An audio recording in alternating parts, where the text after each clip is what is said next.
இஸ்ரேலின் இறுதிக்கட்ட போர்.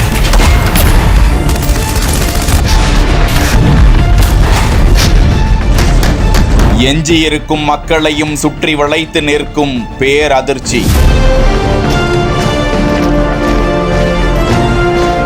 ஒட்டுமொத்த உலக நாடுகளும் அமெரிக்காவும் ஐநாவும் கூட போரை நிறுத்த கூறியும் பின்வாங்காமல் தொடர் தாக்குதல். ஹமாஸின் இராணுவம் உள்ளிட்ட முழு பாலஸ்தீனத்தையும் கைப்பற்ற நாள் குறித்திருக்கும் இஸ்ரேல். 75% அழித்தாகிவிட்டது. அதில் பெரும்பாலும் கொல்லப்பட்டவர்கள் குழந்தைகள் என அதிர்ச்சி தகவல். எஞ்சி இருப்பவர்களும் தப்பிக்கவே முடியாதா?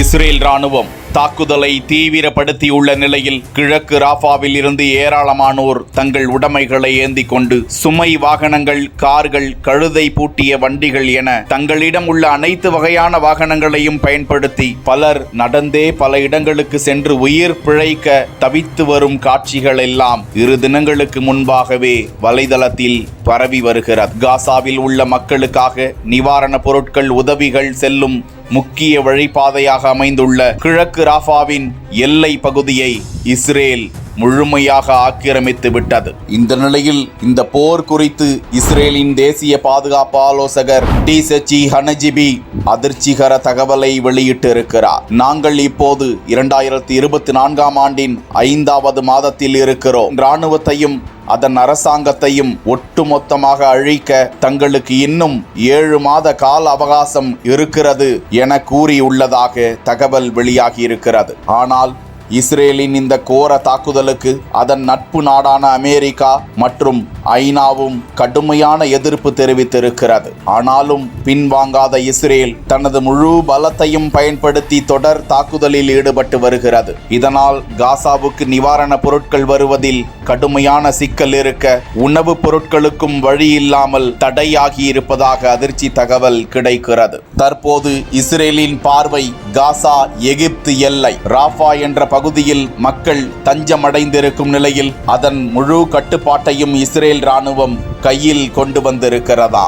அங்கு தஞ்சமடைந்திருக்கும் மக்களுக்கு ஒரே வழிதான் எகிப்து சென்று அவர்கள் அகதிகளாக உயிர் பிழைக்க வாய்ப்பு இருப்பதாகவும் இதனால் எகிப்து நோக்கி மக்கள் படையெடுத்து வருவதாகவும் தகவல்கள் கிடைக்கின்றன. ஒட்டுமொத்தமாக 200 நாட்களையும் கடந்து இஸ்ரேல் ராணுவம் காசாவில் உள்ள பாலஸ்தீன மக்கள் மீது தாக்குதலை தொடுத்து வருகிறது. இதில் ஹமாஸ் அமைப்பினர், பொதுமக்கள் என ஒட்டுமொத்தமாக 36,000த்திற்கும் அதிகமான மக்கள் பலியாகியிருப்பதாகவும் அதில் பாதிக்கும் மேற்பட்டவர்கள் பெண்கள், மொத்தமாக கொல்லப்பட்டவர்களில் 75% குழந்தைகள் என்றும் பாலஸ்தீன சுகாதாரத்துறை அதிர்ச்சி தகவலை வெளியிட்டிருக்கிறது. எத்தனை பிரச்சனைகளும் இடர்பாடுகளும் உயிரிழப்புகளும் நடந்தாலும் ஹமாஸ் அமைப்பினர் போரில் இருந்து பின்வாங்க போவதில்லை என்ற அறிவிப்பை வெளியிட்டிருக்கிறார்கள்.